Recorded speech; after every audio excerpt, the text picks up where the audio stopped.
from Rob, who asks, why use a call center versus volunteers?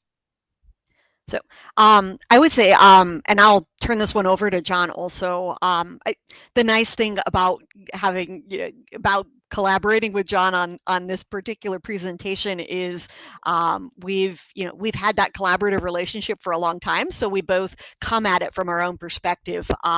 The reason that we see folks coming to us is oftentimes you might have volunteers working for 2, 3, 4 weeks on trying to get through a voter contact universe, and time is just simply about to run out.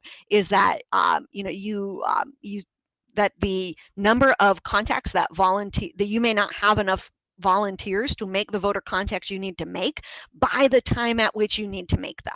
I always look at volunteers, as I said earlier, we're a complement and a supplement to volunteers. We are not a replacement for volunteers. And so I look at volunteers and I say, how many volunteer hours do I have? And where do I want to use them? Where can they make the most difference?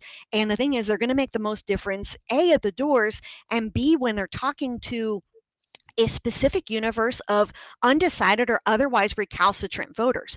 If I have a limited number of volunteers, I'm going to want them to talk to people that we've already determined are undecided voters because they're going to have a personal relationship with the candidate. They're going to have, even if they don't have a personal relationship with the candidate, they have they have a deep and abiding passion and commitment to this candidate that they've chosen to freely give their time. And so I think about where can my volunteer for their hour get the most do the most to move the needle in the election. And that means get undecided people to decided.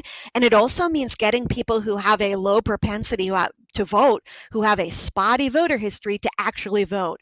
It's where does that extra level of passion and intensity make the most difference? And I would argue that pressing send, send, send, send on text is not the place for that. Or making voter ID calls to a large universe where you're leaving lots of messages isn't necessarily the place to do that. So I would think about where you can get the most value out of your volunteers and put them there. That's what I would do.